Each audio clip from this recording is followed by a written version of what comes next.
I'm Michael Shaver, and I'm gonna do an interview. Here, come on over here. Okay. Now, tomorrow we are going to Atlanta, supposedly, and we will be going to Six Flags. We will be going to Six Flags in Atlanta, but we don't know which day.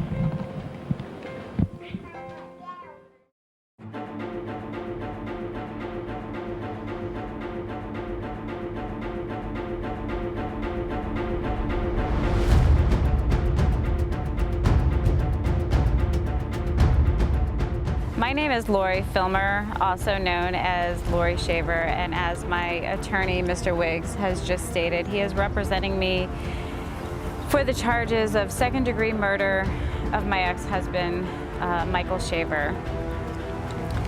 I'm coming before you guys today just to let you know that we have our suspicions, but I don't know why I've been targeted, why I've been set up, or charged with this heinous crime.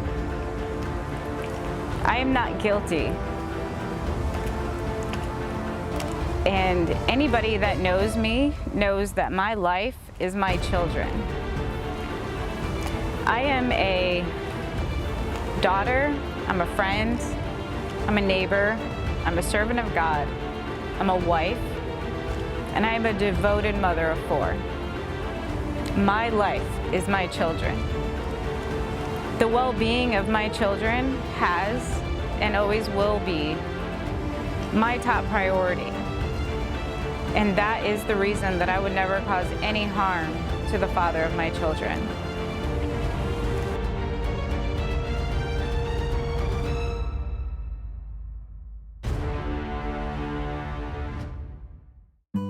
플로리다주의 한적한 마을인 클레어몬트에서 마이클 쉐이버와 로리 쉐이버 부부는 자신들이 원하는 꿈을 이루며 살아가고 있었습니다. 유치원 때부터 알고 지낸 이 둘은 고등학교 때부터 사귀기 시작하였고 이제는 학교에 다니는 2 아이의 부모였습니다. 마이클은 과거 상업 항공기 조종사로 일하다가 디즈니 월드의 모노레일 정비사가 되었고 로리는 매트라이프 보험회사에서 재택근무를 했습니다. 그리고 2014년 3월 이들은 마구간과 목초지가 딸린 6,000평 크기의 목장 스타일의 집을 구매하였죠.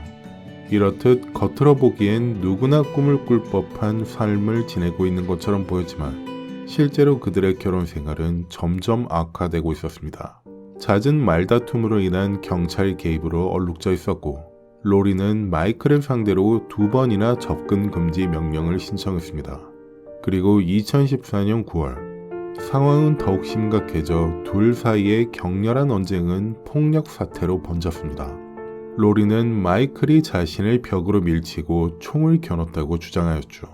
총을 두고 실랑이가 벌어진 뒤 로리는 아이들을 데리고 도망쳐야 했습니다. 그리고 출동한 경찰은 로리의 팔에 멍이 들어있고 마이클의 이마에 상처가 난 것을 확인했습니다. 마이클은 싸움이 있었다는 것은 인정했지만 오히려 로리가 총을 꺼내서 이제 끝장을 내겠어 라고 말했다며 주장했습니다. 하지만 경찰은 마이클을 가정폭력 혐의로 체포하였죠.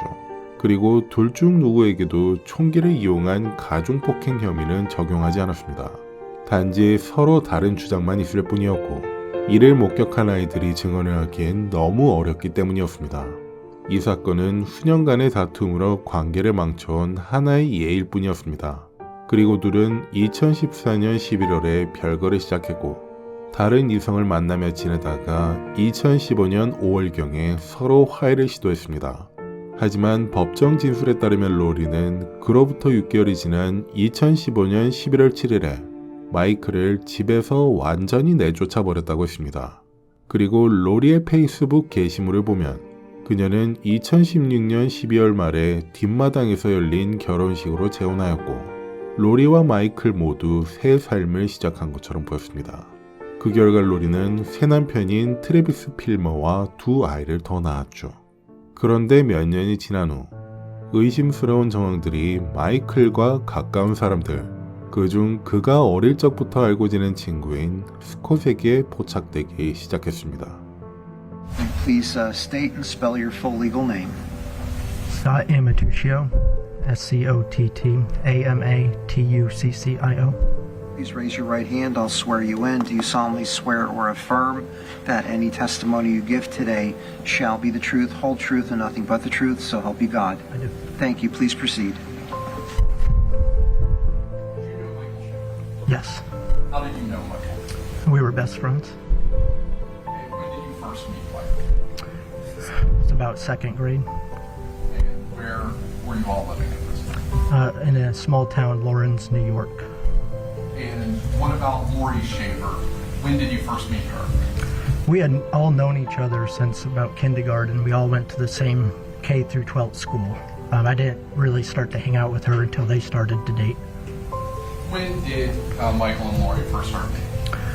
It was about 8th grade.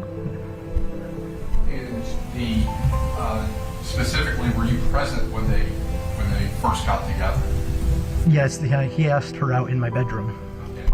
And did he make any special requests to you at that time? Yeah, he had me play Boys to Men in the background.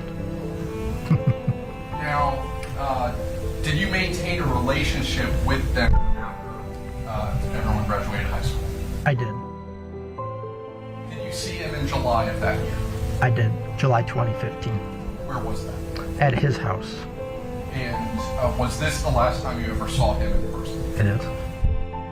2018년 2월 마이클과 연락이 닿지 않은 지 수개월이 지난 후 스콧은 개인적으로 조사를 시작했습니다. 그는 친구들, 가족들, 동료들에게 연락을 취했지만 2015년 11월 7일 이후로 로리를 제외하고는 누구도 마이클을 만나서 대화를 나눈 사람이 없다는 사실을 알게 되었습니다.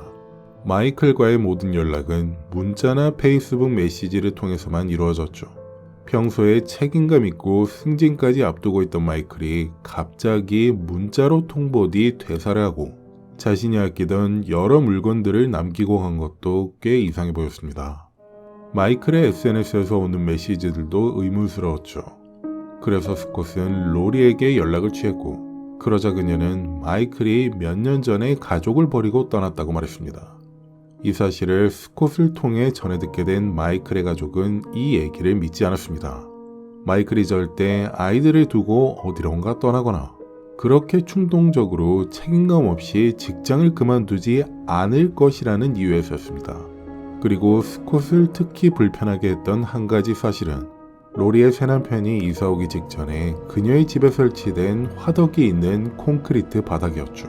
의심스러운 정황이 너무 많이 보이자 스콧은 뉴욕에 있는 마이클의 가족을 대신하여 보안관서에 마이클 실종 신고를 했습니다. 레이크 카운티 보안관서의 경관들은 로리의 집으로 도착하였고 복지 점검을 실시하였습니다. 그러자 로리는 마이클이 2015년에 떠났고 조지아에 살고 있다며 말했습니다. 그녀는 꽤 협조적이었고 경관들이 집을 수색하도록 허락하고 모든 질문을 답했습니다.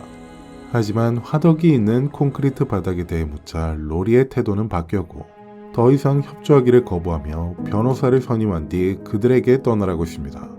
이것이 마이클 쉐이버의 실종에 대한 공식적인 수사의 시작이었죠.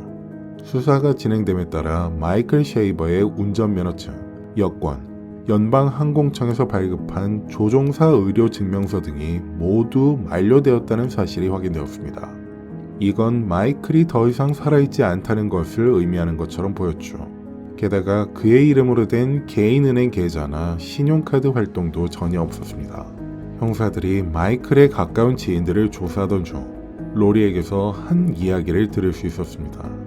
로버트 메르카도라는 이름의 마이클의 직장 동료가 2015년 11월에 검은색 차량으로 마이클을 태우고 조지아로 갔다는 것이었죠. 로버트 메르카도는 후에 법정 증인으로 출석하여 로리의 이와 같은 주장에 대해 설명했습니다. Please raise your right hand and I'll swear you in. Do you solemnly swear or affirm that any testimony you give today shall be the truth, whole truth, and nothing but the truth, so help you God? Yes, sir. Thank you, sir. Please proceed. Can you please introduce yourself to the jury? My name's Robert Mercado. Did you know Michael Shaver? Yes. How did you know Michael? We first met at work in our apprenticeship, mechanical apprenticeship, and from there on we hit it off. When you talk about your apprenticeship at work, where did you? At Walt Disney World. And were you guys going through the apprenticeship at the same time? We ended up at the same location. He was a year ahead of me. How long is that apprenticeship? It's a 4-year apprenticeship. Now, through Michael Shaver, did you ever meet his wife, Lori Shaver? Yes. And did you ever go over to their house to visit or socialize? Yes, multiple times. In November of 2015, what kind of vehicle did you have? I had a gray Explorer. And in November of 2015, did you ever go pick Michael Shaver up from his home and take him anywhere so he could leave his family? No. Did you ever take him to Georgia and drop him off anywhere up there? No.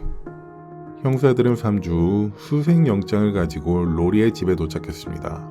그들의 주요 관심사는 화덕이 있는 콘크리트 바닥이었죠. 그들은 시체 탐지견, 지면 투각 레이더, 심지어 대형 포크레인까지 동원하여 부지를 조사하였습니다. 그리고 시체 탐지견은 같은 지점에서 2번이나 반응을 보였고 형사들은 즉시 텐트를 설치하고 그 구역을 신중하게 조사하기 시작했습니다. 그리고 그날 저녁 늦은 시각, 지역 주민들은 깜짝 놀랄만한 소식을 듣게 되었습니다. Neighbors reacting after the sheriff's office say they found possible human bones. Nauseating, actually. You know, it just makes you sick at your stomach.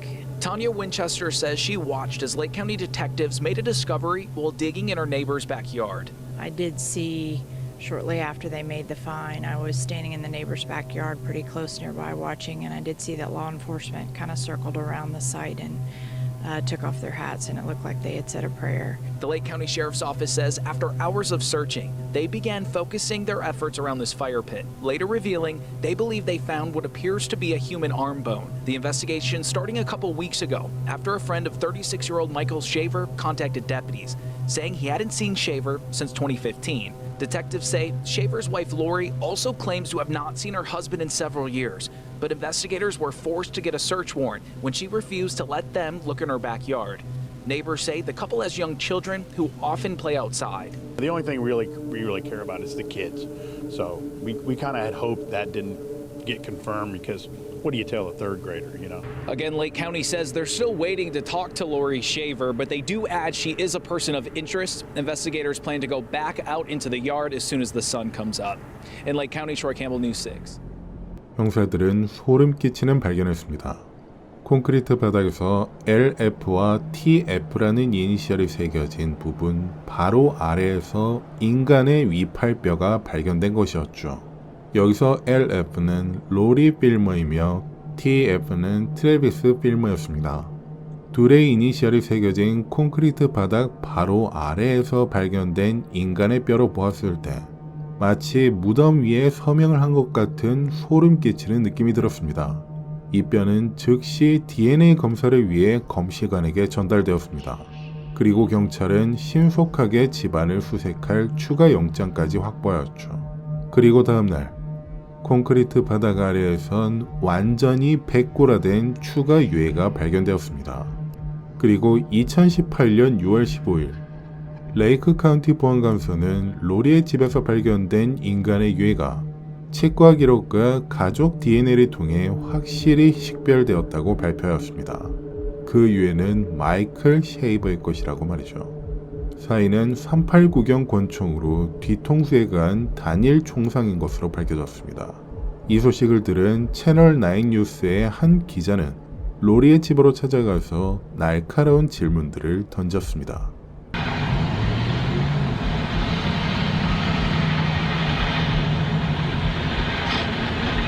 Can you tell us anything about how those remains got under the fire pit?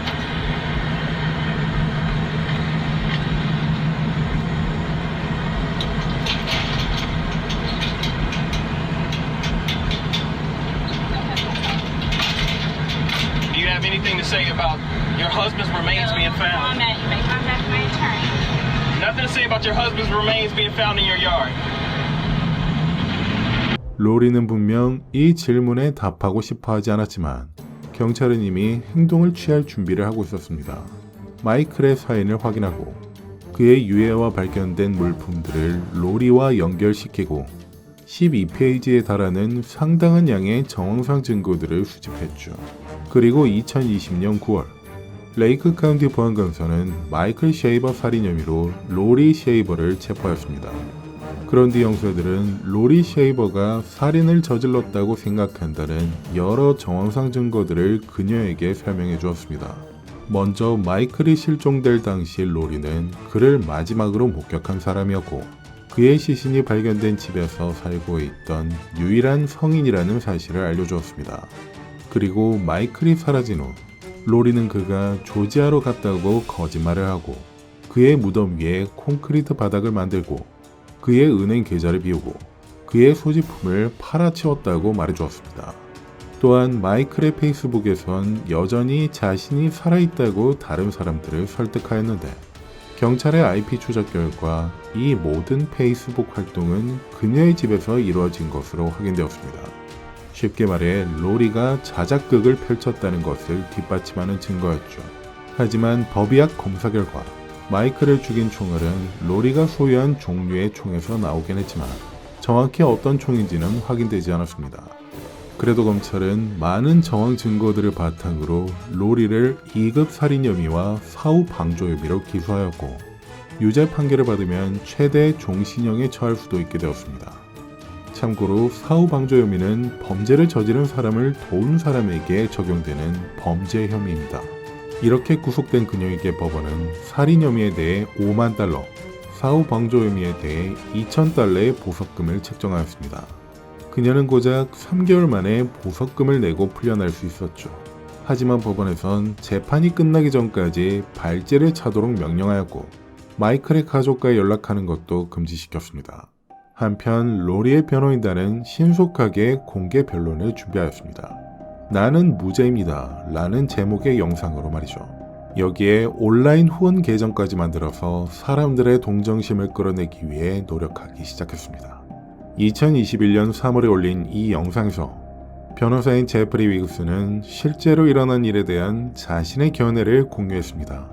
먼저 그는 마이클이 집을 떠난 뒤 로리가 특수부대 출신으로 추정되는 전직 군인과 데이트를 시작했다고 주장했습니다. 그 남자는 흔적을 남기지 않고 살인을 할 수 있다고 자랑했고 로리에게 이 범행을 숨기기 위해 콘크리트를 부어서 안마당을 만들라고 조언했다고 말했습니다. 그들이 헤어진 뒤 로리는 곧바로 재혼하였고 나중에 그 콘크리트를 사용하여 앞마당을 완성시켰습니다. 하지만 로리는 마이클이 그 아래에 묻혀있다는 사실을 전혀 몰랐다고 주장합니다.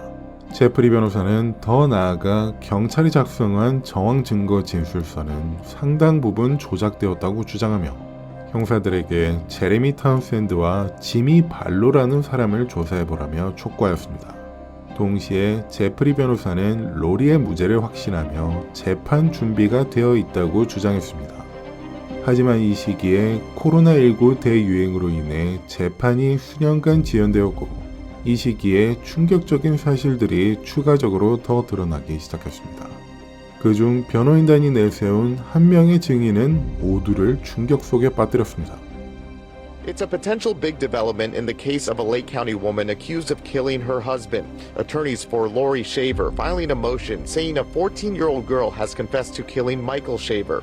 A request to have the girl evaluated has already been denied, and the defense is asking the judge to reconsider.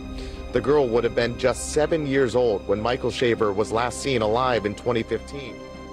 이 충격적인 사실은 재판에서 예상치 못한 증언과 긴장감 넘치는 순간들로 가득한 극적인 재판을 구성하였습니다. 변호인단이 강력하게 범인으로 밀어붙인 제레미 타운샌드와 지미 발로라는 사람은 누구였을까요? 그리고 로리의 어린 딸은 정말 아빠 마이클을 살해했던 것일까요? 이 주제를 놓고 피고와 원고 측은 완전히 다른 이야기를 제시하던 가운데 증거가 어느 쪽의 주장을 뒷받침하는지 판단하는 것은 배심원단의 몫이 될 것입니다.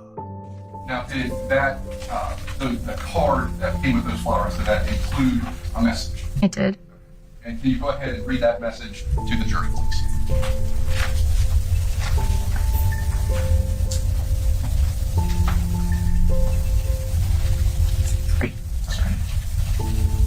Ms. Townsend, is this a difficult day for you? It is. It says, roses are red, violets are blue, my wife is a your husband is too. 방금 보신 영상은 제레미 타운샌드의 아내인 바네사 타운샌드가 증언하는 장면입니다. 그녀는 마이클 쉐이버의 이름으로 받은 안부 카드에 대해 증언하고 있는 것인데 이 카드는 제레미와 로리 사이의 불륜 관계를 드러내고 있었습니다. 그럼 바네사의 전체 증언 모습은 조금 있다가 다시 살펴보도록 하겠습니다. 이 재판에서 검찰은 압도적인 증거가 있다고 주장하였습니다. 그들은 배심원단에게 마이클 쉐이버가 11월 7일에서 10일 사이에 사라졌으며 그 이후로는 그의 휴대폰이나 은행 계좌에 어떤 활동도 없었다고 했습니다.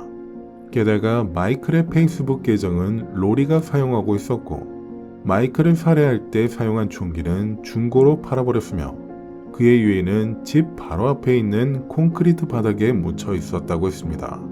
그리고 로리에게는 그렇게 할 수 있는 수단과 동기, 기회가 모두 있었으며 유죄 판결을 내리는 것은 단순히 논리적인 결론일 뿐이라고 주장하였습니다. Ladies and gentlemen, as I said, this is a case about common sense.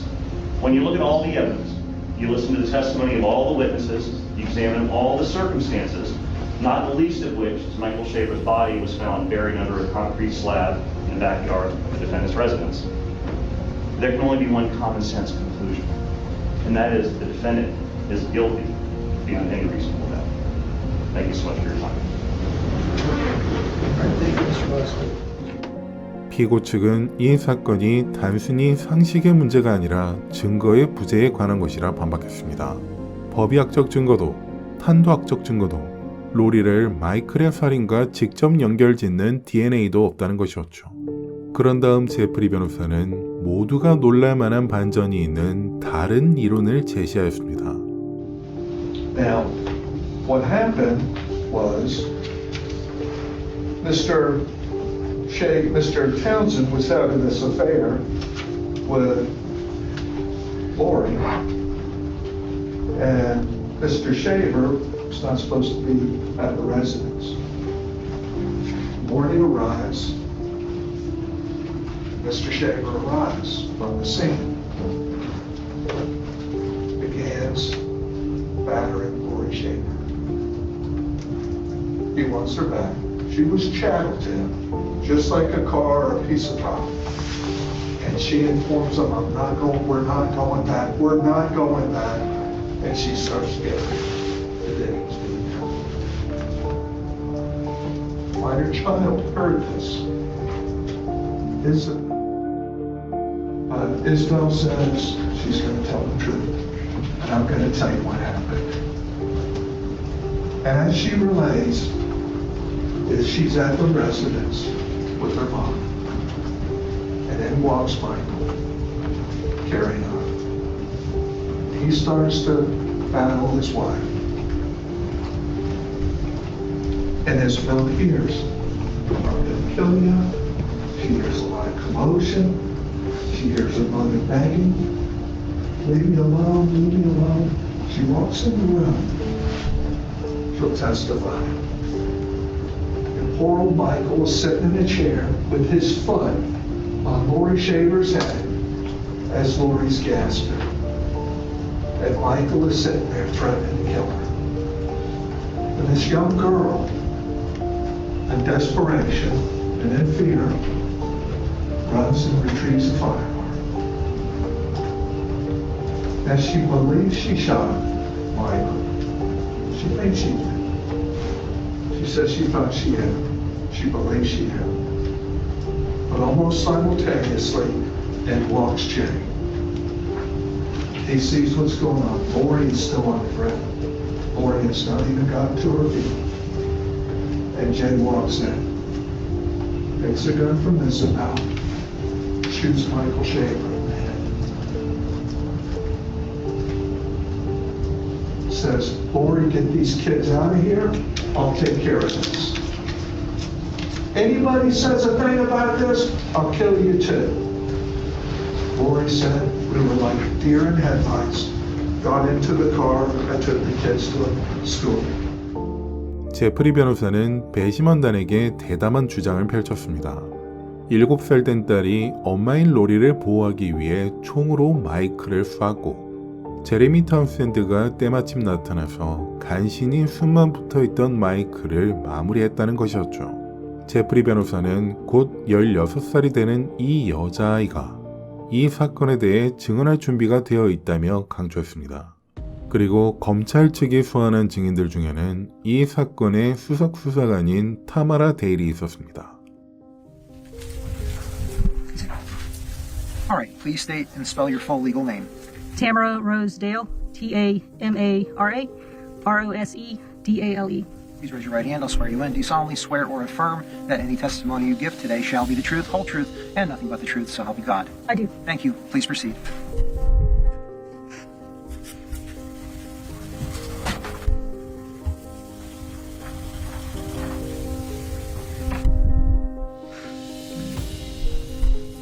Please introduce yourself. Yes, sir. Good morning. My name is Tamara Dale, Where do you work? Lake County Sheriff's Office. How long have you worked there? Been there for 21 years. And what is your current position? I'm a lieutenant in criminal investigations. So unfortunately, lieutenant is a lot of administrative duties now, but I supervise detectives, specifically major crimes detectives, homicide, sex crimes, child abuse. Back in 2018, 2018, I was a sergeant in criminal investigations. and how did you become involved in the investigation relating to the death of? So the lead detective in that case, she moved positions just within criminal investigations, and I became her supervisor, her sergeant at the time, and the case moved with her. I don't remember exactly when she moved positions, but I think it was sometime in 2018. Now, at some point, did Detective Doria leave? Yes, she did. When she left, did you kind of step up in order to take on some of the responsibilities of this investigation? Yes, I did. Now, during the course of this investigation, were you provided with potential names from Mr. Wiggs that he thought you needed to look into and investigate? We were, yes, sir. What were those names? Jereme Townsend and James or Jimmy Ballou. Were those individuals interviewed?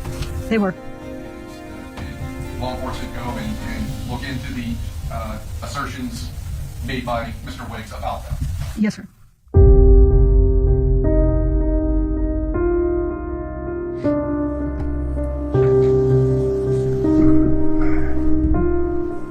Please state and spell your full legal name. Jereme Townsend, Jereme. Please raise your right hand. I'll swear you in. Do you solemnly swear or affirm that any testimony you give today shall be the truth, whole truth, and nothing but the truth, so help you God? Okay. All right, thank you. Please proceed. Please introduce yourself to the jury. Jereme Townsend. Townsend, couple of questions up front. Do you currently have an attorney? Yes. And when did you retain? January 2022. Prior to retaining an attorney, had you spoken to law enforcement? Yes. About the matters of this case? Yes. And had you spoken with them multiple times prior to retaining an attorney? Yes. And why did you retain an attorney? When my name came out as part of this case, my wife and I felt that we would retain an attorney to help us through the process, help us understand the legal side of this. But you were willing to talk to law enforcement on multiple occasions before ever doing so? Yes.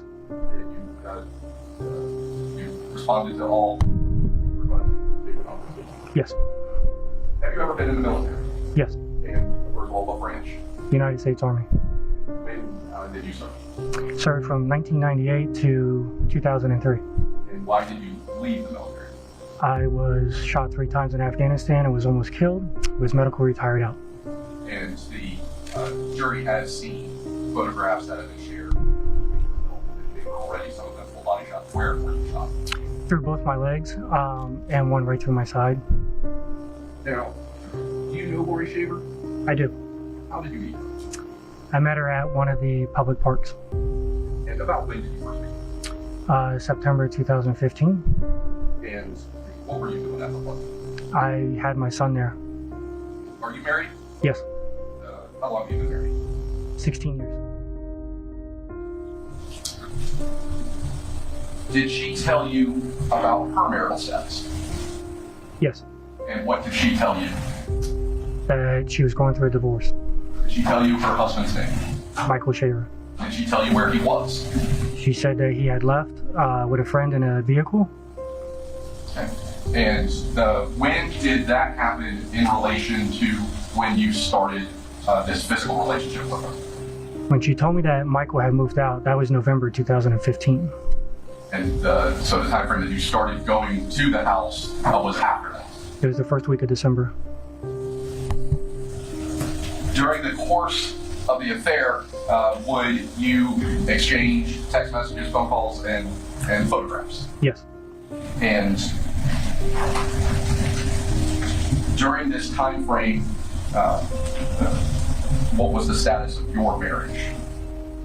My wife and I were not in a good place. We were kind of going back and forth if we were going to stay or get a divorce. Was there ever a time that Lori Shaver expressed to you that she wanted you to leave your wife to be with her? Yes. And was that what you wanted? No. Did there ever come a time in February of 2016 where Lori Shaver was upset with you about your status with your wife and your refusal to leave the marriage? Yes. And during that time frame, were there text messages about that? Yes. Showing you what's previously been marked for identification. Going on to the next page, at 10:08:45 p.m. On the bottom in the gray, what is the message that she sends to you there? Nice wedding ring. Thought you didn't wear that anymore. What is she referring to there? I had my wedding ring I had put back on. Had a picture with my wife. It was posted on Facebook. And did this cause arguments between you and Lori Shaver? Yes. And that was in late February of 2016? Yes.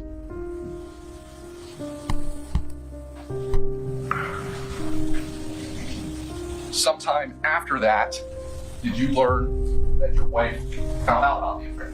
Yes. And how did that come about? My wife contacted me April 12, 2016. She had received flowers. And then did that expose the relationship between yourself and Lori Shaver to her? Not at first, because she asked me who Mike was. Okay. And I did not know who a Mike was. Once she checked her Facebook and seen the messages from Mike, it started to come out. And that was when? April 2016. At any point when you were over at the Shaver residence, was Michael Shaver there? No. At any point did you arrive on a scene where Michael Shaver had been shot? Say what? At any point did you arrive at the Shaver residence or any other place where Michael Shaver had been shot? No. At any point were you involved with any sort of altercation with Michael Shaver? No.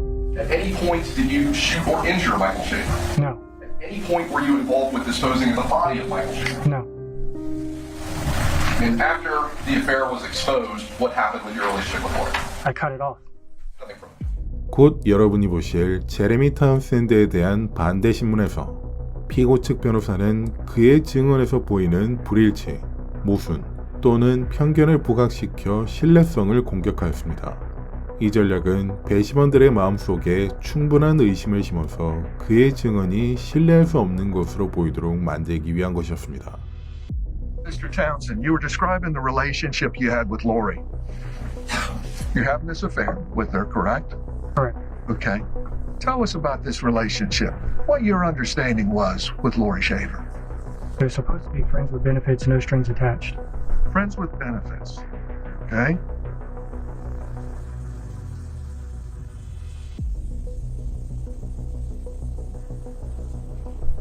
And yet you're still contemplating a divorce at that time, correct?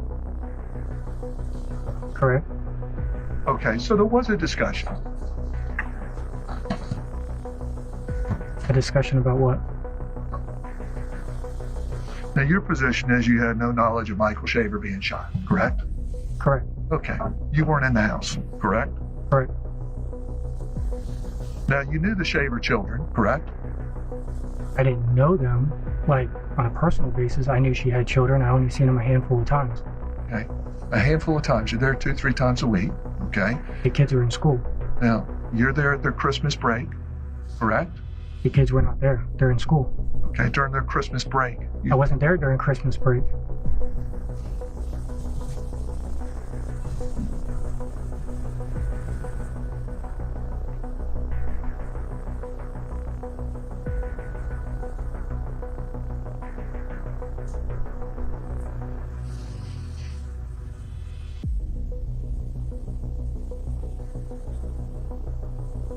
When was Michael shot?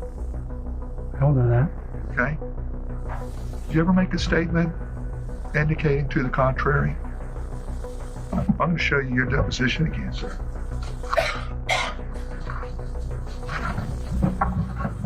I know what I told you.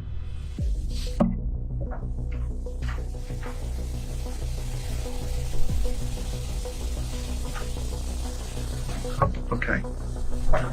Yes, sir. Page 16, I want you to read line 3 through section 2.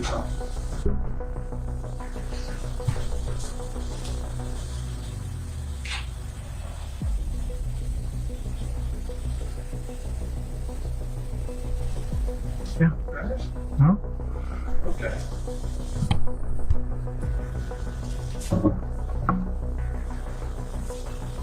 Your position was, I have no evidence that I was nowhere near during the time frame or whatever happened to Michael. So now you're saying, I don't know when he was shot, but I know I wasn't around there during that time frame. Correct? So you're saying, I don't know when this man shot, but you can't pin it on me. But if you read farther, I said that... Is that what you just said? Your Honor, objection. I'm trying to answer the question. No, you can rehabilitate your own witness. All right, and Mr. Wiggs is correct. So please answer the question directly, and so once the question's asked, answer it directly, and then move on. Thank you. Right. So you don't know when he was killed, but you're saying you can't pin it on me. I was nowhere around without knowledge when he was killed. Correct, sir? That's what you stated in your deposition. No, it's not. I just read it to you. You just read it yourself. But like I said, if you read farther... Sir, that's what you said, right? Can we approach with the transcript? Sidebar, please. Please inquire. Did you, in that deposition, tell Mr. Wiggs repeatedly that you do not know when Michael Shaver was killed? Correct. And that statement that Mr. Wiggs was reading about, I have evidence that I was nowhere near during the time frame or whatever happened to Michael Shaver, did you say at least 4 times after that you did not know when he was shot? Correct. As far as September, your memory about when you first met Ms. Shaver at deposition, you said you didn't remember, and today you said that you first met her in the park in September of 2015. So what happened in between the deposition and today that helped with your memory? Went back through all the old text messages to refresh my memory, because this is going on almost 10 years ago. I don't remember everything I did during that period of time. So to refresh myself, if I was asked that question, I would know how to answer it. So I went back through all the old text messages and figured out when I seen Ms. Shaver. Nothing further, Judge. All right, thank you, Mr. Wiggs. Thank you. And may the witness be released from his subpoena. Yes, sir.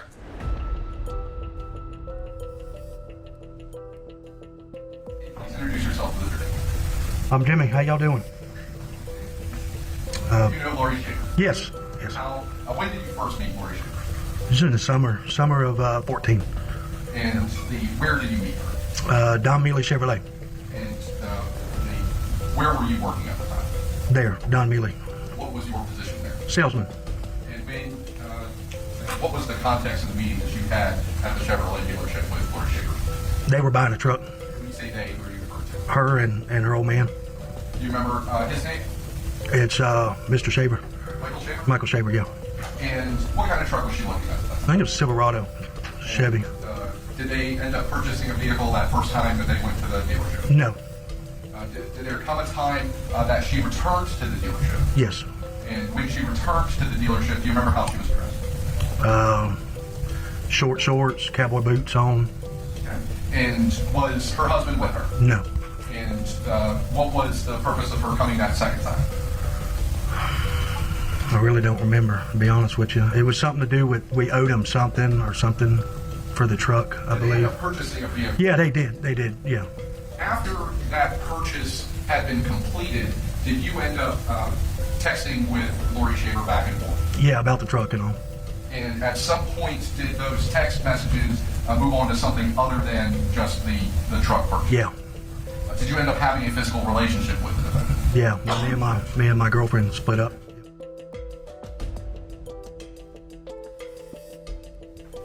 Did she want more out of this relationship than you? Yeah.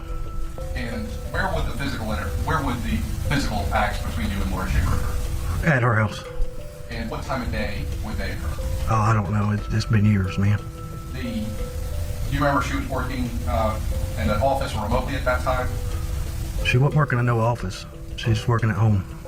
And when was the last time that you had any contact with either Lori Shaver or Michael Shaver? It was before the summer was up, so it was. I only was probably a month and a half. Probably, I'd say June, July.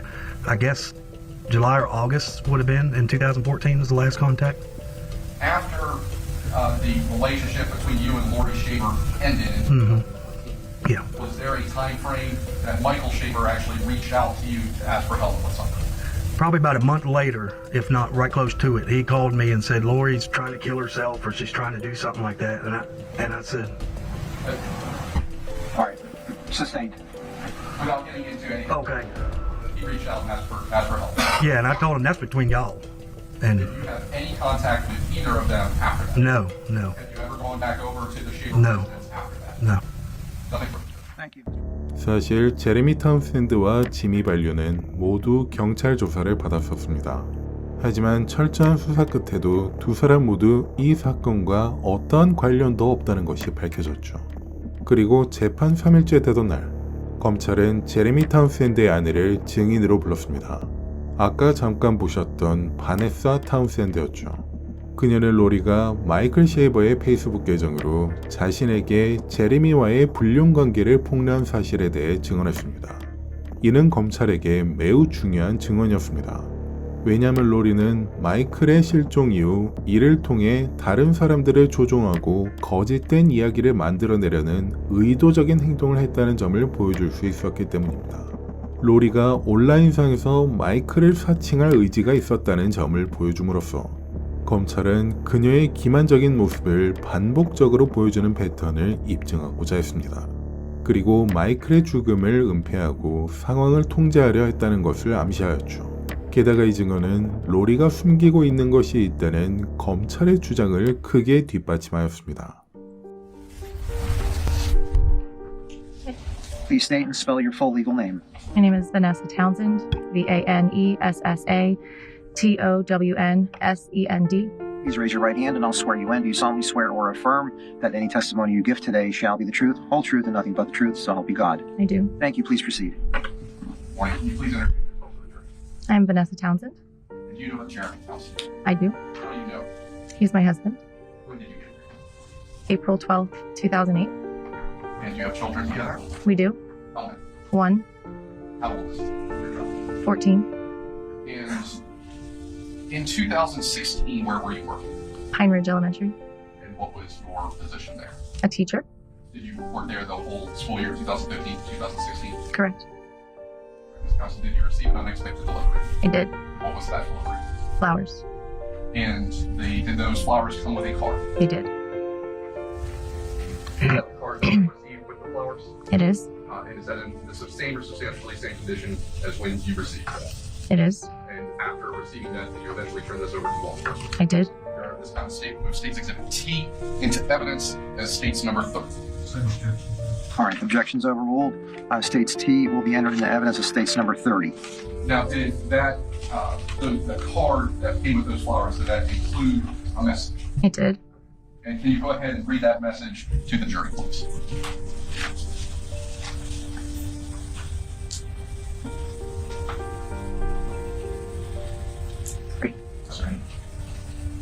Ms. Townsend, is this a difficult day for you? It is. It says, roses are red, violets are blue. My wife is your husband is too. Sorry about this. Check your Facebook message. We need to talk. Mike. Now, up until this point, had you ever had any interactions with this particular Mike or a Michael Shaver? No. Up until this point, had you noticed any messages from a Facebook profile identified as Michael Shaver prior to receiving those flowers? No. Up until this point, did you have any knowledge or that your husband was potentially having an affair? No. When did you receive that card and those flowers? In April 11th, 2016.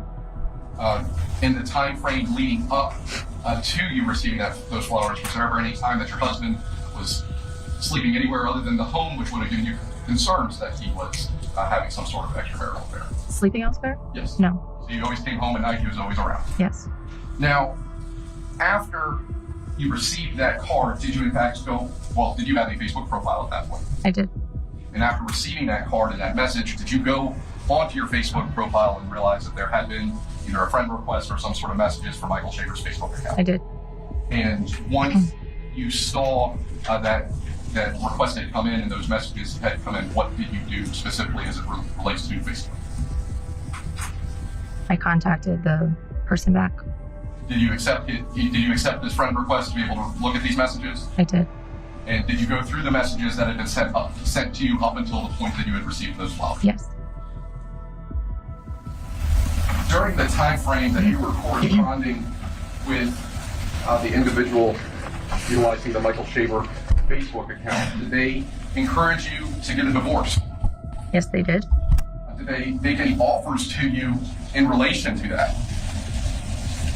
I don't know what you mean offers, I'm sorry. Did they bring up matters of a divorce attorney? Yes, they did. They recommended one.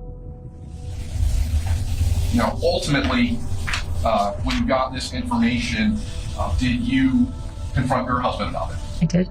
And at that time,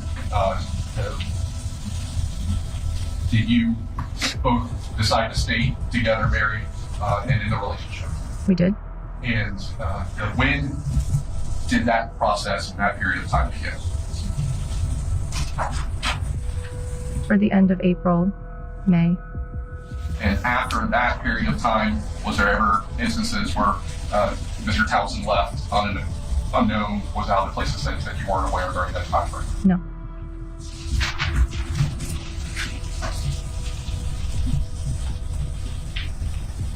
No further questions at this time. All right, Mr. Wiggs. I don't have any questions. And the witness be released from her subpoena. Yes, sir. Thank you for appearing today. You're released from her. 로리의 현재 남편인 트래비스 필머도 증언을 위해 소환되었습니다. 그에게는 답변해야 할 것들이 많았고 배심원들은 그를 유심히 지켜봤습니다.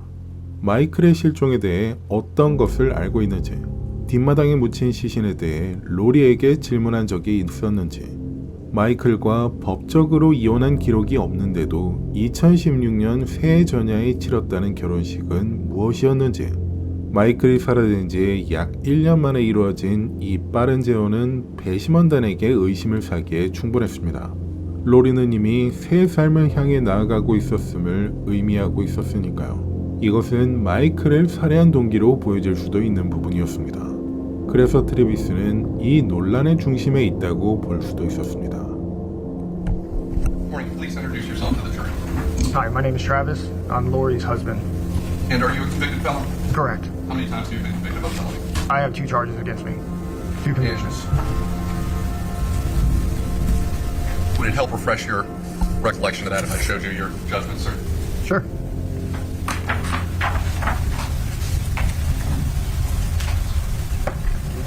Do you remember that case?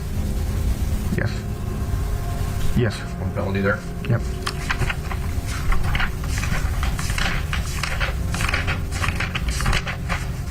In this case, 2 felonies there. Oh, so when I was 18, that was 2? So you have a total of 3? Okay, yep. You agree with that? I do. Now, you said you're Lori Shaver's husband. Correct. Can you identify her and point her out in court today, please? Lori's right there. And which seat is she sitting in? The second. And how did you meet Ms. Shaver? I met Miss Filmer at through my brother. He He knew her from the gym, and he introduced us at her residence at a get-together that he had put together with his now current wife. And when was that get-together? Late January 2016, I believe. And why did your brother put together a gathering at her house? He said it was something for work, a get-together for work. Were you aware of any time that either your brother or his now wife was living in this year? At that time, no. When did they live there? I think his wife was there. She was there sometime before that, I guess. Okay, so she was living there before that time frame in 2016? Correct. And when did you and Ms. Shaver start dating? Late May of 2016. So between January and May, what was your relationship at that time? We didn't have one. Did you communicate, text, phone, anything like that? We had a few conversations here and there, but we didn't. I was in a relationship. She made it very clear to me the first night that we met that she was in a relationship, so we didn't communicate. And at the time that you started dating, had she ever told you what her marital status was? No, sir. Had she ever told you that she was single but she had been previously divorced?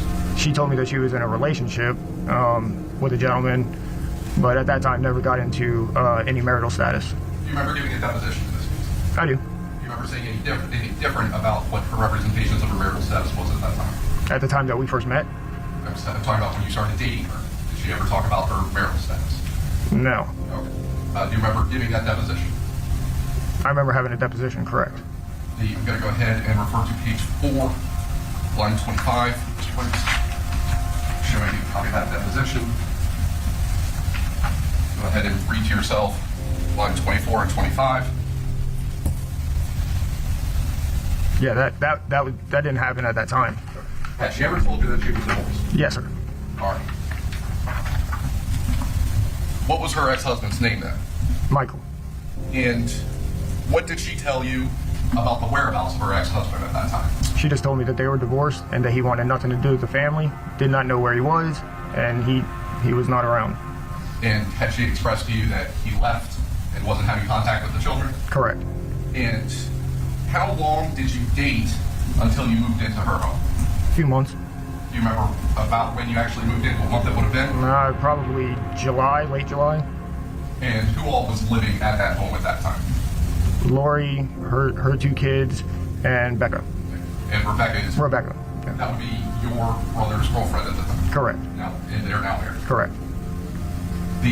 How long did Rebecca stay living in that home? I don't know. Did she end up moving out around December 31st, 2016? I have no idea. And in December 31st, 2015, did you have some sort of commitment ceremony with Lori Shaver? I'm sorry, you just said December 31st, 2015. Thank you for correcting me. December 31st, 2016. Yes, sir. All right. And when you say commitment ceremony, what is that? Just a commitment to each other under God. And had you had any discussions about why you wouldn't just get legally married at that point? Yes, sir. And why did she tell you that she didn't want to get legally married? Lori, when we were talking about marriage, in conversation, told me that she did not want to sign. All right, sidebar, please. Why did she tell you she did not want to get legally married? She told me that due to the extreme trauma and abuse of her previous marriage, she did not want to sign a contract with another man that she felt like gives the man to make her property. All right. Do you remember giving a deposition where I asked you a very similar question? Yes, sir. And at that time you said she didn't want to get married because she had financial issues. 100%. Okay. So not what you just said? No. But financial. Together with what I just said. All right. I'm going to go ahead and show you that deposition. I'm just going to go ahead and ask you to reference that section where you're talking about that. That's the same advice of the page and line that they're referencing. Yes, please recite the page and line number. Thank you. It is page 8, lines 8 through 11.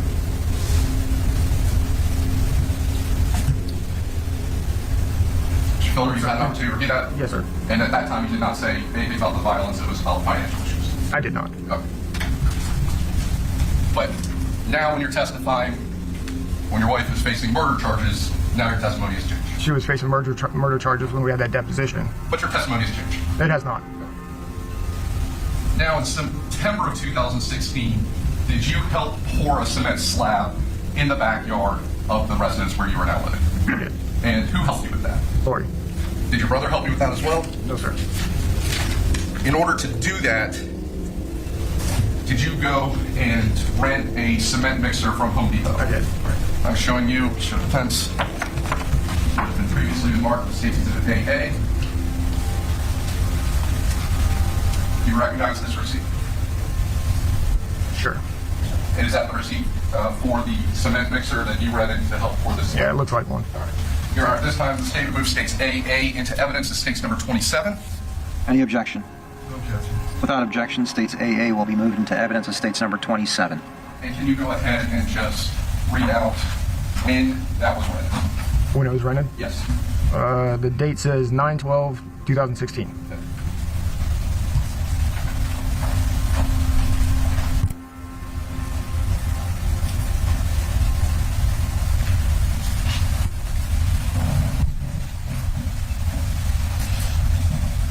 At that commitment ceremony that you referenced in December of 2016, what was Lori wearing?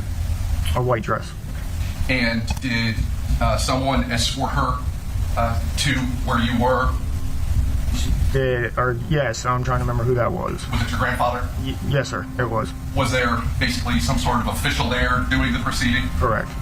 For anyone looking at this would look like a wedding. 100%.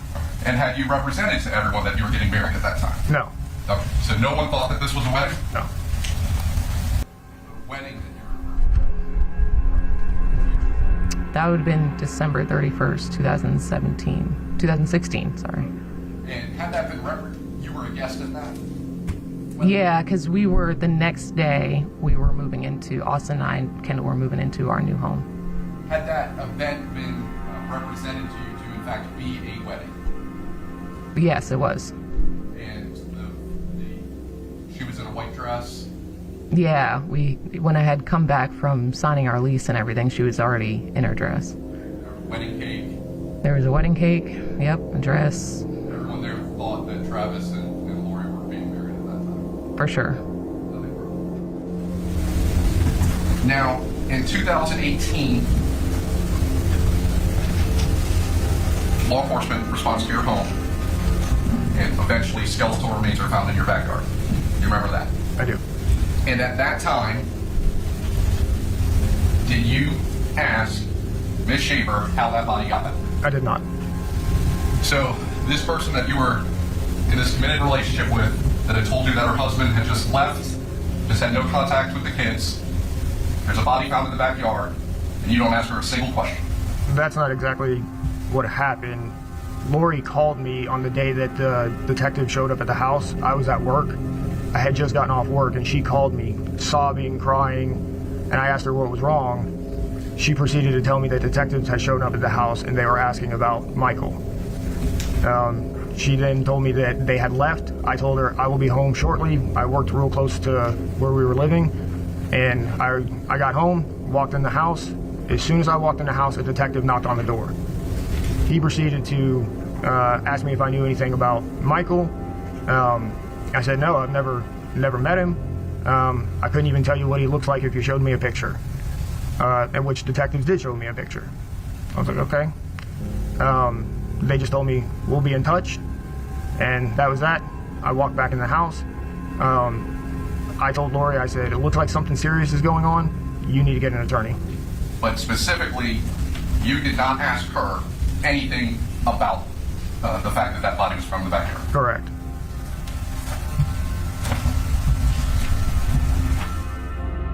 After the body was discovered, did you speak with law enforcement? I had multiple conversations with law enforcement.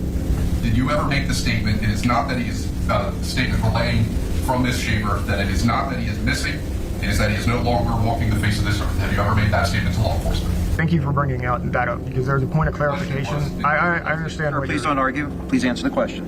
Yes, sir. I did not make that statement. Okay. You never made that statement to law Not enforcement? exactly as you're saying it, no.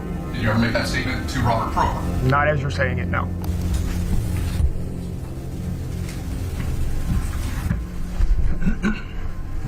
All right, please state and spell your full legal name.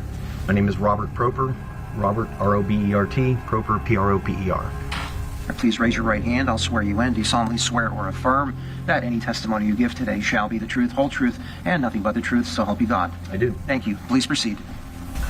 Did Mr. Culver make a statement that he said represents the wrong corporation? Yes. Yes. What was that? We were discussing Mr. Shaver's disappearance, and he made the statement basically that it wasn't a matter of he was missing, he was no longer walking the earth. Nothing further, Judge. Who is Robert Proper? He's somebody that I have done work for. Is he a friend of yours? No, sir. Have you known him for a long time? I have known of him for a long time. You have no issues with him, though? I do not. You are now officially married to Ms. Shaver, correct? Right. When did that occur? 2020. Do you have any children with her? I do. How many? 2. What are their names? Has your relationship with your brother and your family changed in any way since you started a relationship with Ms. Shaver? Not since I started a relationship with her, since this investigation started. Has there ever been a time where Ms. Shaver used your phone to text your brother where she was acting as if she was you? Not to my knowledge. Have you ever told anyone that she did that? No. Nothing further, Judge. Mr. Wiggs.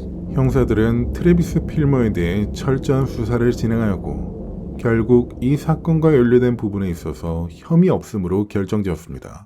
하지만 진짜 반전은 이제 15살이 된 로리의 딸 이사벨 쉐이버가 증언대에 섰을 때 일어났습니다. 피고 측은 그녀의 증언이 이 살인사건에서 로리가 어떤 역할을 한 것인지를 확실히 입증시켜 줄 수 있을 거라 믿었습니다. 그리고 이사벨은 피고 측 신문 중에 이렇게 진술했습니다. 거실에 들어갔을 때 6개월 동안 만나지 못했던 아빠 마이클이 엄마 로리와 격렬한 싸움을 하고 있는 것을 봤습니다. 마이클은 로리의 머리를 발로 밟은 채로 죽이겠다고 위협하고 있었습니다. 총을 잡아서 아빠 마이클을 쐈습니다. 총에 맞은 마이클은 소파에 쓰러져 고통에 신음하기 시작하였고 그 모습을 저는 그냥 지켜봤습니다. 그런데 갑자기 제레미 타운샌드가 나타나서 총을 빼앗았고 곧바로 마이클의 머리를 쏴서 목숨을 끊었습니다. 그리고는 이 일에 대해 말하는 사람은 누구든 죽이겠다고 위협했습니다. 여기서 로리는 가장 먼저 아이들을 집 밖으로 데리고 나갔다고 주장했습니다. 그래서 911에 신고하지 못했다고 말이죠. 그 대신 그녀는 이런 끔찍한 살인이 벌어진 뒤 아이들을 학교에 데려다 주었고 그중 막내 아들은 이 일들을 전혀 모르고 있었다고 했습니다. 이렇게 아이들을 금방 등원시켜준 로리가 집으로 돌아왔을 때는 놀랍게도 현장이 완벽하게 깨끗이 정리되어 있었고 마이클의 시신은 사라져 있었으며 나중엔 아무도 모르게 매장되었다고 했습니다. 그리고 검찰은 이러한 로리의 딸의 주장들이 수사 과정에서 경찰에 알려졌는지 타마라 데일 경위에게 물었습니다.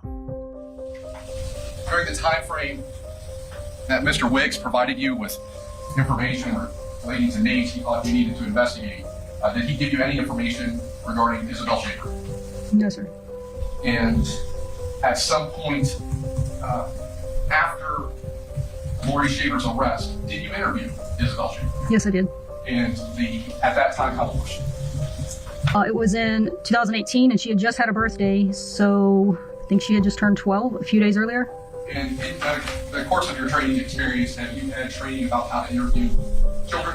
Yes, sir.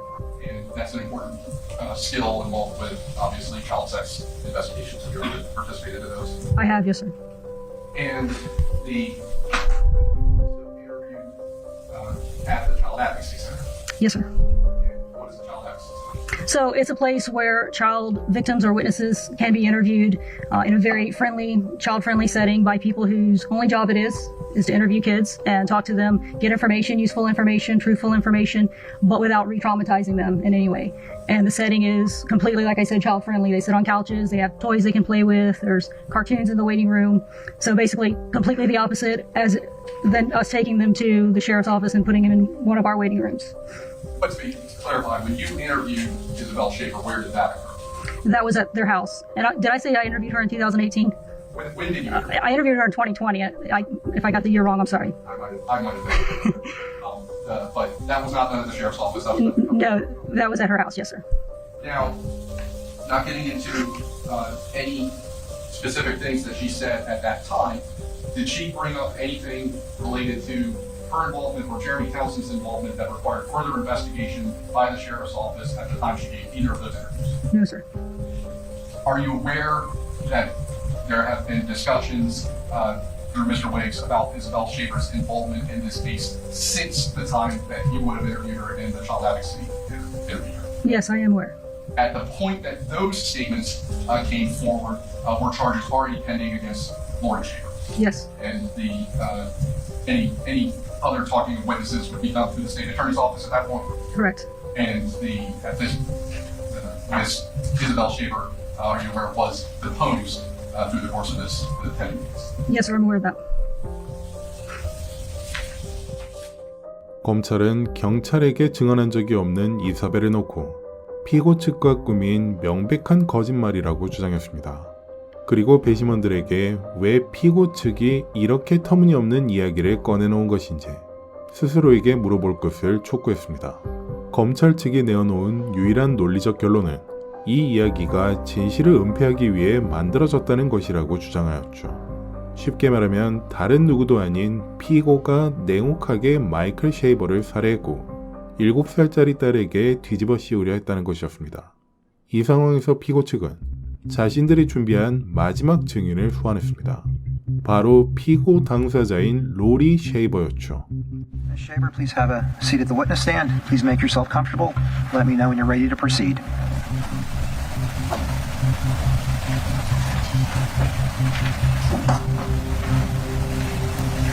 Please state and spell your full legal name. Lori Filmer, LaurieFilmer. Okay. Please raise your right hand. Do you solemnly swear or affirm that any testimony you give today shall be the truth, the whole truth, and nothing but the truth, so help you God? I do. All right. Thank you. Please proceed. Thank you. Ms. Filmer, would you state your name for the record, please? Lori Filmer, previously known as Lori Shaver. Big day in your life, isn't it? Big week. It's been several years, hasn't it, Ms. Filmer?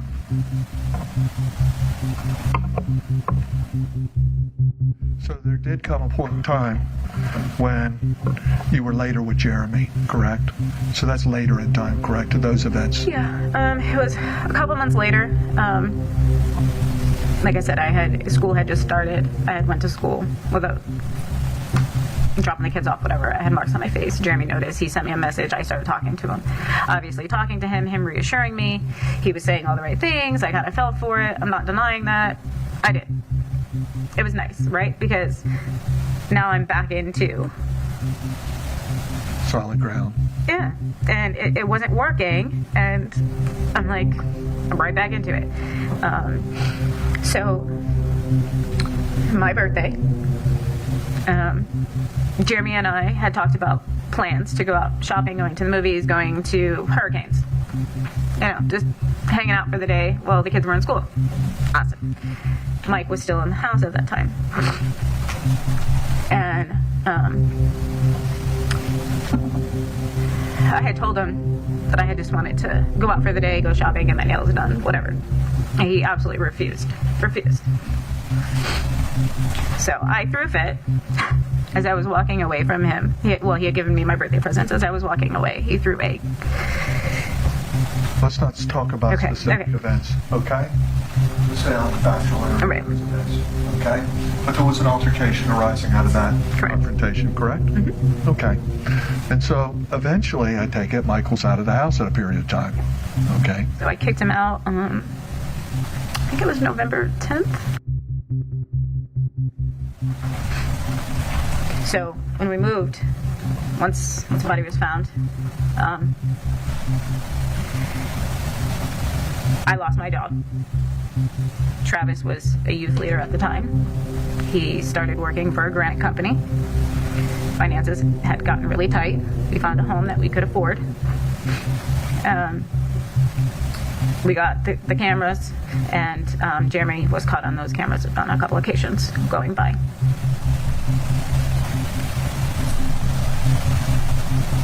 If I seen him now, I would not recognize him if he was standing in front of me.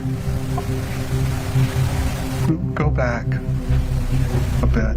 You spoke about, and you have images, clear images, as to the events that would happen on a regular basis.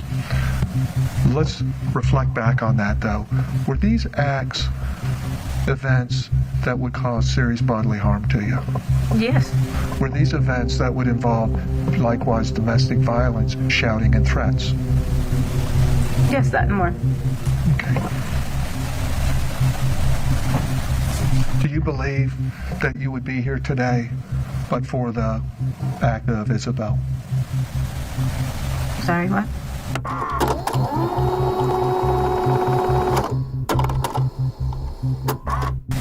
Do you believe that you would be here today but for the act of Isabel? Sorry, what? The event where Michael was shot, Isabel acted, came to your aid. Do you believe you might not be alive but for Isabel and or Jay? Correct, yeah. Lori, have you testified from your heart the truth of these events? Have I left anything out that you feel that you need to tell the juries to clarify any issues that you've spoken of at this stage? I mean, there's a lot I would like to get out. Okay, direct me to the topic. I know we can't go into the detail of these events, though. Okay. Aside from that, is there anything else?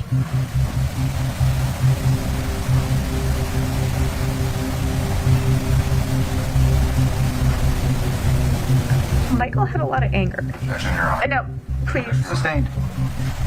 Well, we've spoken about it. Yes. Correct. But we can't get really. I know.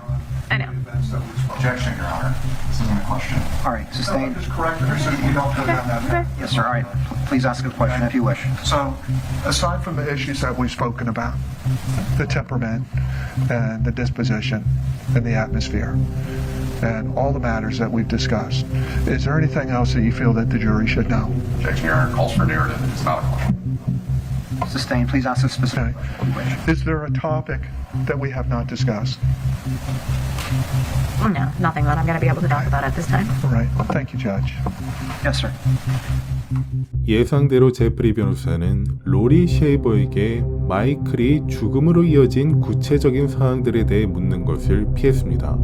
이러한 세부 사항들을 피함으로써 제프리 변호사는 검찰이 반대 신문 동안 활용할 수 있는 불일치나 모순을 제거하고자 하였죠. 그리고 이제 증인석에 있는 로리를 활용하는 것은 검찰의 몫으로 남게 되었습니다. 검찰은 로리의 신뢰성과 행동에 의문을 제기하며 그녀가 의심의 여지도 없이 유죄라는 주장을 펼치고자 했습니다. All right. State, you may proceed.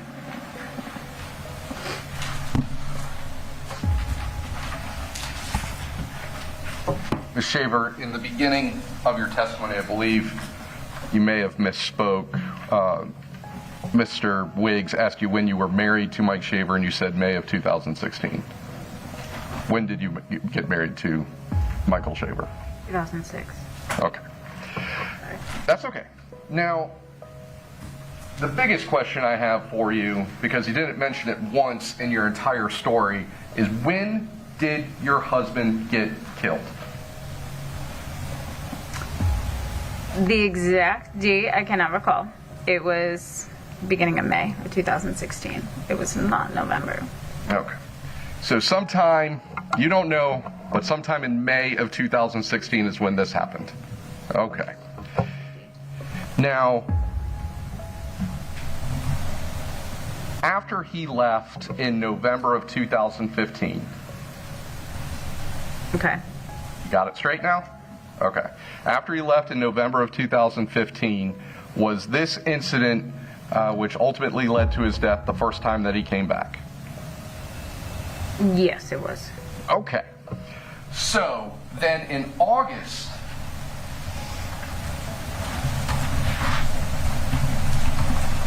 I'm sorry, you're saying you actually started a relationship with Jereme Townsend in August of 2015? Started talking in August, and Michael was still at the residence. Okay. So, after November of 2015, he does not come back to the house. Correct. So that check that was sent to him and deposited in his account, he would not have received, correct? I don't know. He got his mail. How did he get his mail if he wasn't at the house? The mailbox was not at my residence. It was at the end of the road. Okay, so after he left in November of 2015, are you saying that he would just come by every day to pick up his mail? I don't know what he did. Now, did you ever tell anyone that after he left in November of 2015 that he was in jail for failing to pay child support? I did. That wasn't true, correct? No, it was not. That was an old manager that I had a relationship with way back when, and he had moved back from Connecticut to Florida and was reaching out to me, and he was curious. I was That's Ramin, correct? Correct. And that, when you say relationship, that's another affair, correct? Correct. But you told him that Mike was in jail for failing to pay child support and his license was suspended, correct? Give him my personal information, and he was asking about that because... Okay, wait, hold on one second. How is Mike being in jail your personal information? Accurate personal information, because he was questioning. Because prior to that, there was conversations where Michael had threatened once again, after finding out, to kill me. All right. So when you told your manager that you had a prior affair with that Mike was in jail, that was a lie.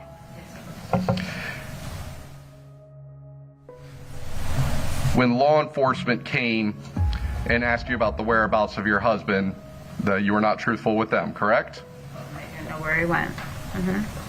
You know what happened to him, correct? All right, you didn't tell him that, correct? The Walmart purchase that was on your husband's bank account, you did that, correct?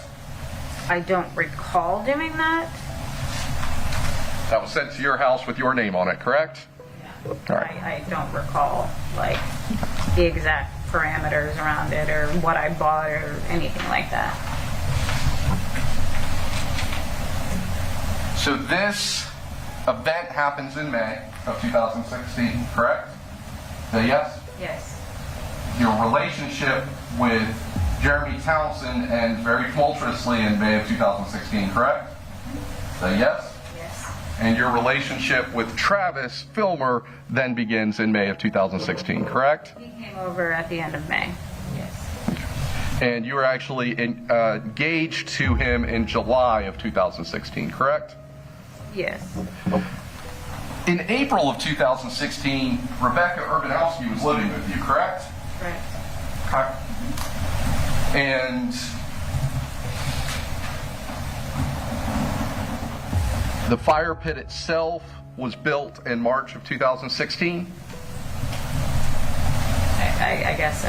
That's when you posted it, right? And then how big was your property? 5 acres. And out of all of that land, you just happened to choose the area where your dead husband's body was found to put that cement slab. That's basically what you're saying here, correct? No, because I did not know his body was there. It went there because the area was already dug out. Quite a coincidence, you'd agree, correct? No, not necessarily. Not if you realize the whole parameters of what came first and how that all transpired. Like I said, that was something that Jereme and I had originally talked about doing because I had gotten rid of the animals and we had the fire pit and we were talking about wanting to, I mean, it was his suggestion to put in concrete. So the March 2016 is when you put that fire pit in, and 2 months later is when your husband is killed on your property, correct? Yes. But the concrete was not poured until September. Correct, by you and your now husband. But I had no knowledge that he was under there. If I was trying to cover him up, why would I do that so many months later? And only... I haven't asked you a question, ma'am.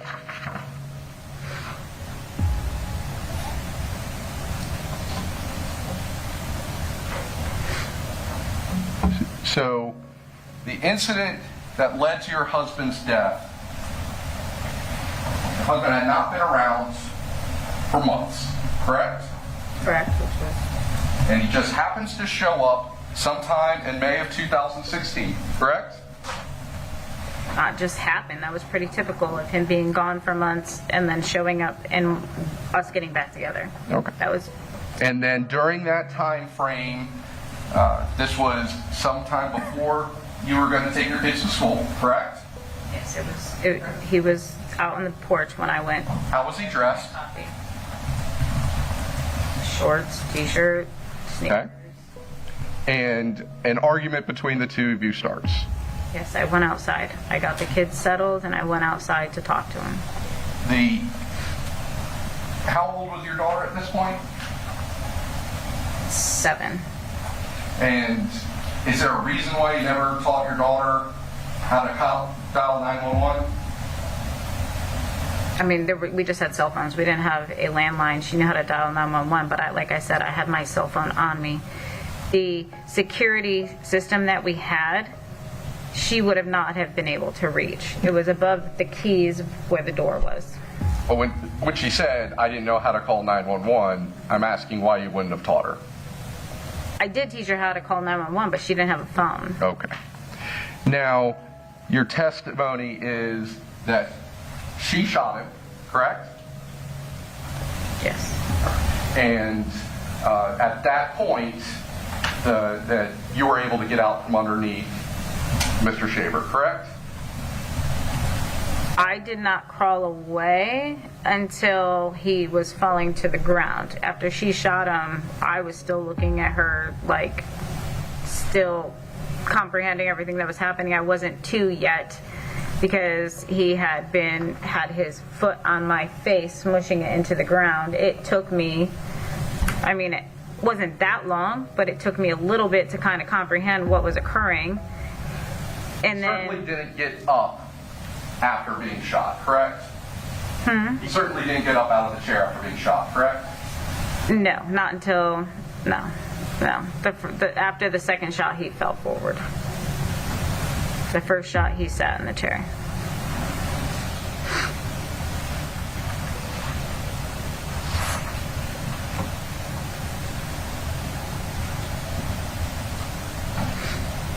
At the time of his death, Mike Shaver was about 5'3"? 5'3"? Mm-hmm. 5'8", 5'10". Okay. Now, I'm 5'2". The probable cause affidavit around the time of his arrest listed him at 5'3" and 130 pounds. You're saying that's inaccurate? That was probably me. Okay, you weren't arrested, right? His probable cause from 2014? Yes. You're saying that 5'3" and 130 pounds is inaccurate, is what you're saying? Yes, that's okay. Definitely probably not what's on his driver's license. He was not 5'3". He was like 5'8" and 150, 160 pounds.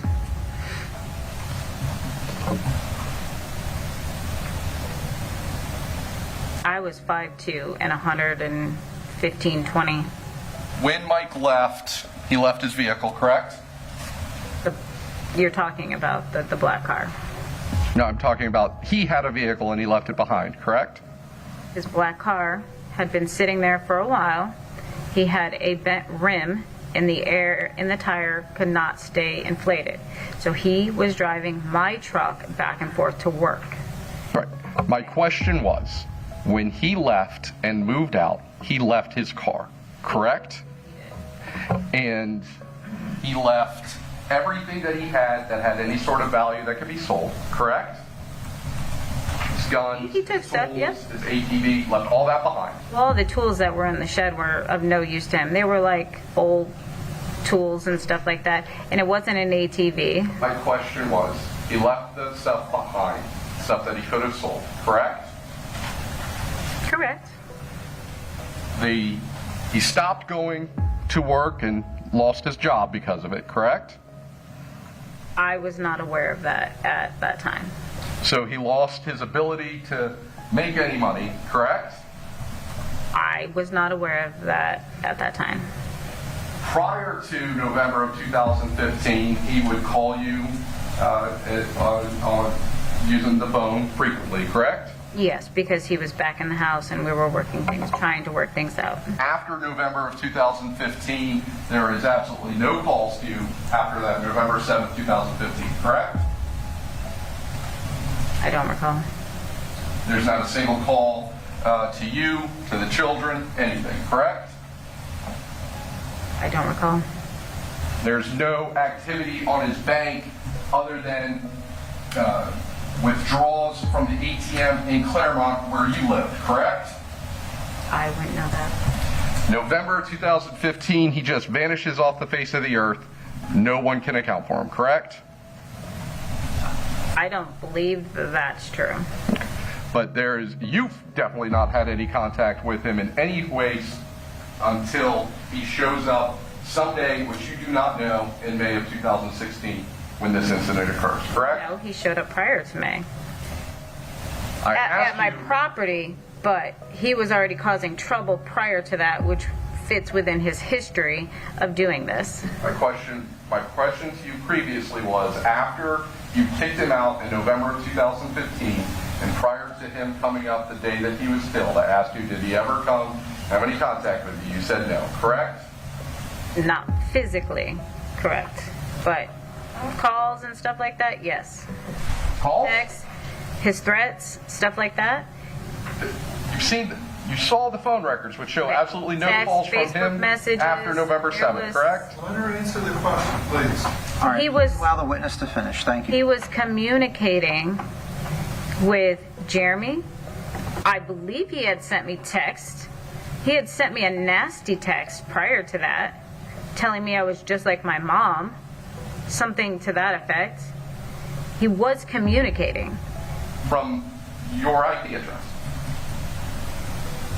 I don't know that that's my IP address. How can you verify that? Because it's the same IP address that your account that you says you used posted on as well. Okay, how do we know that he didn't post on my log into my Facebook? Anything else?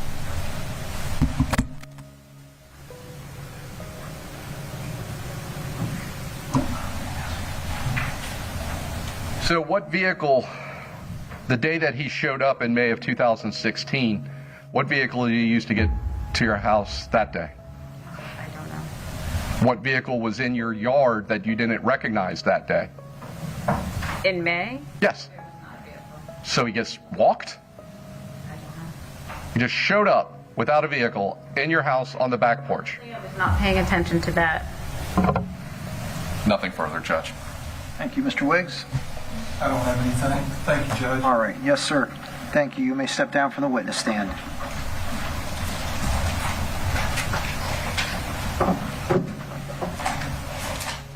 최후 변론에서 검찰은 로리 쉐이버만이 마이클의 죽음으로부터 얻을 것이 있는 유일한 인물이라고 주장했습니다.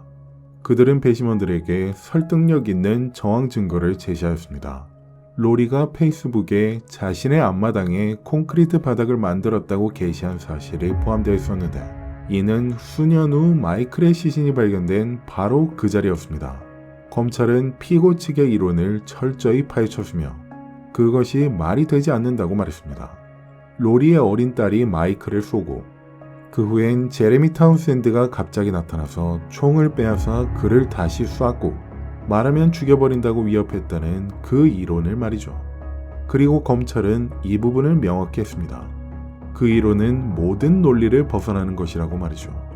반면에 피고 측은 이 사건은 전적으로 정황상 증거에만 의지하고 있다고 지적했습니다. 제프리 변호사는 배심원들에게 법의학적 증거도 탄도학적 증거도 로리를 마이클의 죽음과 직접 연결시키는 DNA도 없다는 점을 상기시켰죠. 그리고 이사벨의 증언은 그럴듯한 설명을 제공했다고 주장하며 무죄 판결을 위한 충분한 합리적 의심이 있다고 주장했습니다. 양측이 마이클 쉐이버에게 일어난 일에 대해 극명히 다른 이론을 제시한 후 사건은 배심원단의 손으로 넘어갔습니다. 이제 그들의 과제는 증거를 면밀히 검토하고 증언들을 평가하며 진실을 결정하는 것이었습니다. 배심원들이 판결을 내리는 데 걸리는 시간은 고작 4시간이었습니다.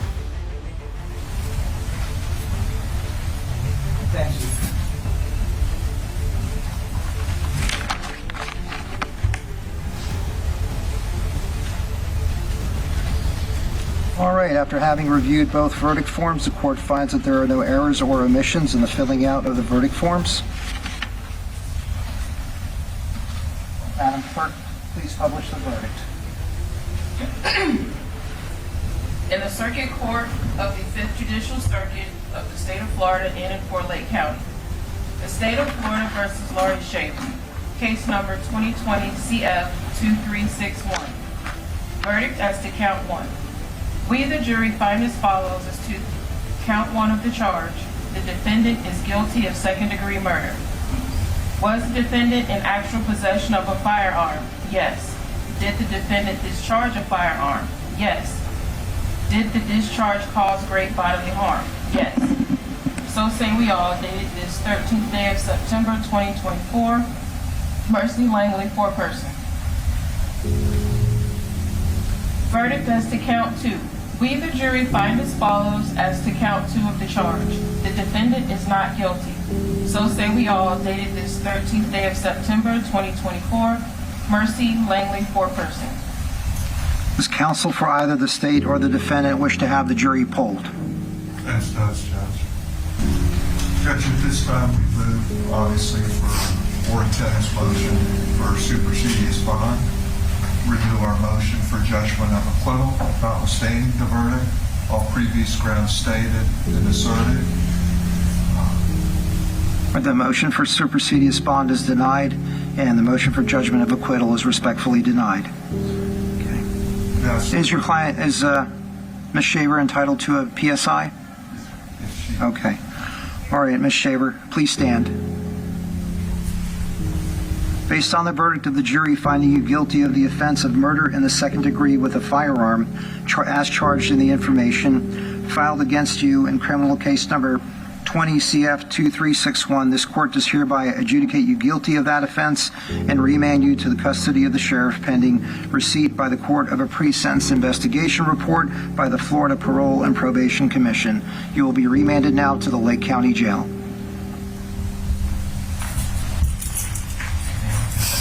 Let's set a sentencing date, Madam Clerk. What's 60 days out? Let me get with Margie real fast. Okay. So she can. I don't know if I think she left. Yes, ma'am. Okay. What's the... prints and DNA will be ordered.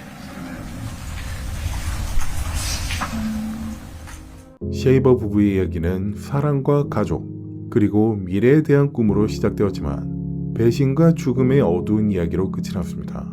거의 10년이 지난 후 정의는 마침내 로리 쉐이버를 따라잡았죠.